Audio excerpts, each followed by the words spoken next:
Esta presentación fue realizada por el Centro para el Desarrollo Profesional de Stanford.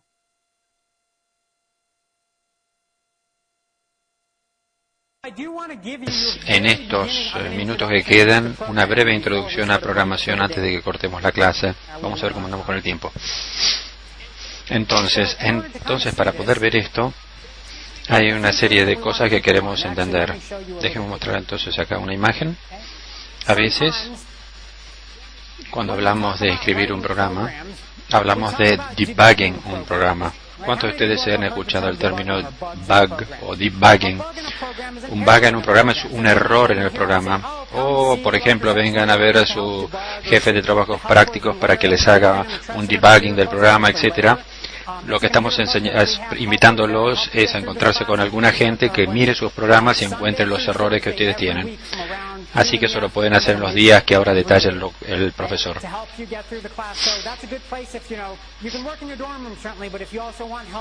Acá un detalle cómo ustedes pueden trabajar con un jefe de trabajos prácticos para obtener ayuda para hacer debugging, o sea, para encontrar errores en los programas que ustedes hacen. ¿De dónde sale el término debug? Hay una historia que es apócrifa, pero en 1945 se dice que había una computadora Mark II en Harvard y una señora que se llama May Grace Murray Hopper. Algunos de ustedes escucharon de ella. Es la primera mujer que fue una almirante en la Armada y fue una de las primeras que hicieron programación en Estados Unidos, y era capitana y trabajaba en Harvard con algún tipo de colaboración entre la Armada y Harvard.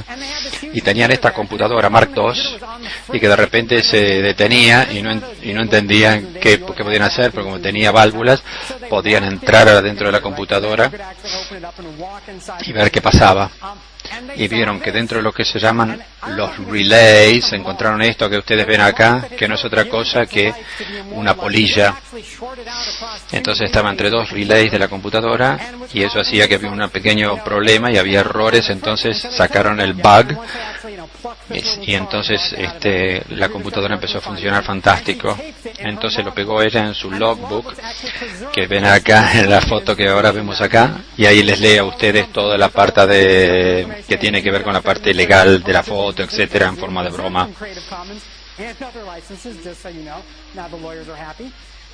Pero y acá ahora como de donde resulta que realmente la historia es que debugging viene de 1800, de dispositivos mecánicos. Debugging era arreglar dispositivos mecánicos, pero la anterior era una historia apócrifa que es muy interesante de conocer. Entonces, ¿en qué plataforma van ustedes a empezar a hacer su primer debugging? Hablamos que vamos a hacer finalmente trabajar con Java, pero vamos a empezar con una cosa muy sencilla, mucho más sencilla que Java, porque a veces pasa que en ciencia de la computación que alguien les enseña todas las características del lenguaje y saber conocer el lenguaje es lo importante, que uno pierde los conceptos. Entonces había un señor llamado Rich Pattis que trabajaba en Stanford. Y él dijo, bueno, si yo le voy a enseñar con ciencia de la computación, ¿por qué no buscamos no preocuparse por todos los diferentes comandos de un lenguaje? Vamos a empezar con algo muy, muy simple, de modo que pueden empezar a conocer los comandos. Y después, una vez que ustedes saben los comandos, ahí les enseñamos cómo se hace computación con eso. Mucha gente lo utiliza como introducción entonces a la computación. Rich, que es una persona muy buena y que viene a veces acá a Stanford, se los voy a traer para que presentárselos, vino con esta idea, con la idea de Karel el robot. Y el término Karel viene de Karol Čapek. ¿Alguien sabe quién fue Karol Čapek? Bien, les voy a dar un chocolate, entonces les tiro un chocolate cada vez que alguien pregunta algo. Era un novelista checo que escribió una novela R-U-R, y la palabra robot viene de la palabra checa trabajo. El robot entonces se llama a través de Karel, algunos le dicen Karel y bueno, distintas pronunciaciones.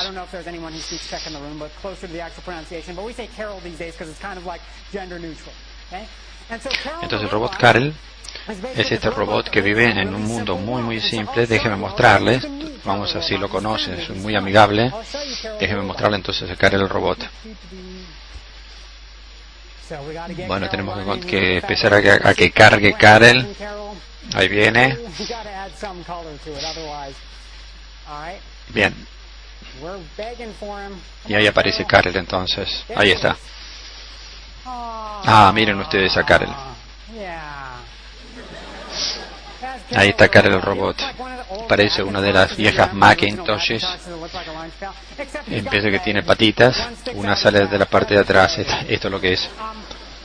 Y la manera en que Karel funciona es que él vive en una grilla, una cuadrícula.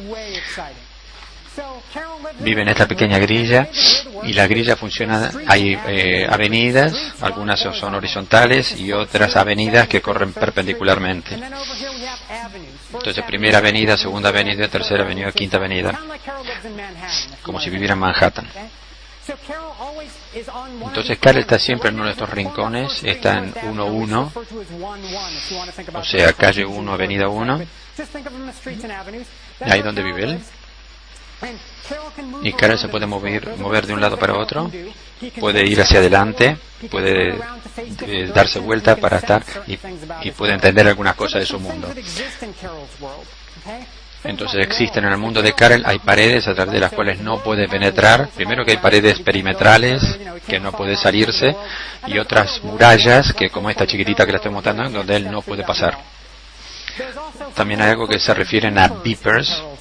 Un beeper no es otra cosa como un gran diamante. Este beeper es un marcador. Es como pensamos con un caramelo. Entonces Karel va alrededor caminando y puede poner caramelos en el mundo o beepers. Puede tener una bolsa y entonces puede ir sacando. Algunas veces esa bolsa tiene muchos caramelos y otras veces no tiene ninguno. Pero siempre tiene la bolsa, solo que no tiene beepers. Potencialmente puede encontrarse un beeper, lo puede recoger y lo puede poner en su bolsa. O si tiene beepers puede sacarlo y puede contar 1, 2, 3 y ir poniéndolos en distintos lugares. Entonces los puntos en su mundo pueden tener uno o más beepers en cada uno de los rincones del mundo, de su mundo. ¿Alguna pregunta sobre todo esto?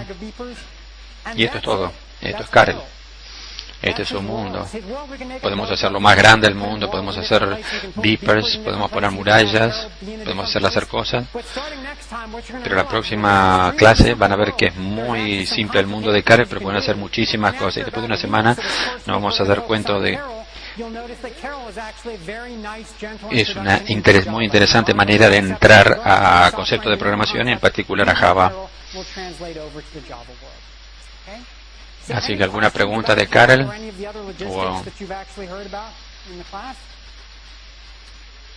Bueno, entonces bienvenidos a esta clase y nos vemos en la clase siguiente.